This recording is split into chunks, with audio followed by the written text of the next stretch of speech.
বিষয় হচ্ছে পুলিশের সাবেক আইজিপি বেনজির আহমেদের দুবাই পুলিশ কর্তৃক গ্রেপ্তার প্রসঙ্গে।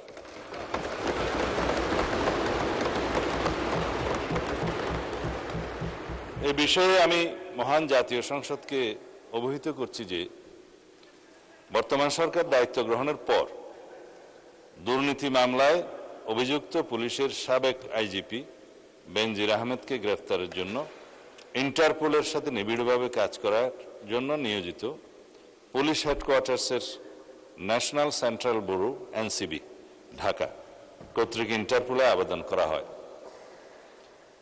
তৎপ্রেক্ষিতে গত 11 এপ্রিল 2025 এটা 2025-এ পাঠানো হয়েছিল, আমরা এটা মনিটর করেছি। ইন্টারপোল 2025/12239 নম্বর ফাইল ও 5174/4 2025 কন্ট্রোল নম্বরের মাধ্যমে বেনজির আহমেদের প্রতি রেড নোটিশ জারি করে। উক্ত রেড নোটিশের মাধ্যমে ইন্টারপোল কর্তৃক সংযুক্ত আরব আমিরাতের স্বরাষ্ট্র মন্ত্রণালয়কে অনুরোধ করা হয় গ্রেফতারের জন্য। মাননীয় স্পিকার, আমি এই মহান সংসদের মাধ্যমে সমগ্র জাতিকে জানাচ্ছি যে গত 12 জুন 2026 তারিখে সংযুক্ত আরব আমিরাতের স্বরাষ্ট্র মন্ত্রণালয়ের directorate general of federal criminal police national central bureau NCB Abu Dhabi হতে প্রেরিত একটি ইমেইলের মাধ্যমে বাংলাদেশ সরকারকে জানানো হয়েছে যে দুর্নীতি মামলায় অভিযুক্ত বেনজির আহমেদকে সংযুক্ত আরব আমিরাত পুলিশ কর্তৃক গ্রেফতার করা হয়েছে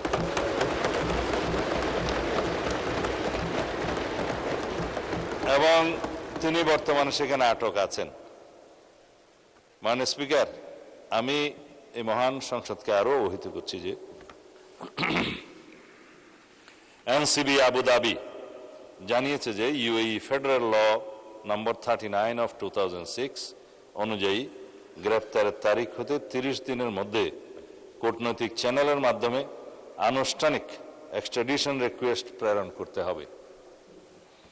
উল্লেখ্য, বেনজির আহমেদের বিরুদ্ধে দণ্ডবিধির 420, 467, 468, 471 and 109 সেকশন এবং 1947-এর দুর্নীতি প্রতিরোধ আইনের সেকশন 5/2, 26(2) এবং 27(1) এবং বাংলাদেশ পাসপোর্ট অর্ডার 1973-এর 11 ধারার মানে সেকশন 11-এর মামলা বিচারাধীন রয়েছে।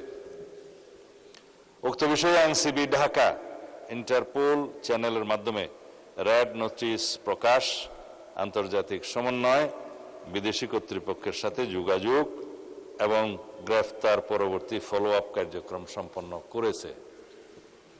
দুদক কর্তৃক প্রত্যার্পণের জন্য প্রয়োজনীয় মামলা, গ্রেফতারি পরোয়ানা ও তদন্ত সংক্রান্ত দলিলাদি প্রস্তুত, স্বরাষ্ট্র মন্ত্রণালয় কর্তৃক এক্সট্রাডিশন প্রপোজাল প্রস্তুত ও অনুমোদন এবং পররাষ্ট্র মন্ত্রণালয়ের মাধ্যমে ইউএই কর্তৃপক্ষের নিকট কূটনৈতিক চ্যানেলে আনুষ্ঠানিক এক্সট্রাডিশন রিকোয়েস্ট প্রেরণ করে এনসিবি আবু ধাবির সাথে সমন্বয়পূর্বক অতি দ্রুতই তাকে বাংলাদেশে নিয়ে আসা হবে। এটি বাংলাদেশ পুলিশের একটি ঐতিহাসিক সাফল্য। এর মাধ্যমে আমরা বিচারহীনতার সংস্কৃতি থেকে বের হয়ে আসতে সক্ষম হব ইনশাআল্লাহ। পাশাপাশি এর মাধ্যমে আমরা জাতিকে আশ্বস্ত করতে চাই যে অপরাধী যত শক্তিশালী হোক না কেন, আইনের ঊর্ধ্বে কেউ নয়। এটি দেশে আইনের শাসন প্রতিষ্ঠা এবং বাংলাদেশের ইতিহাসে মাইল ফলক হয়ে থাকবে। মাননীয় স্পিকার, আপনাকে ধন্যবাদ।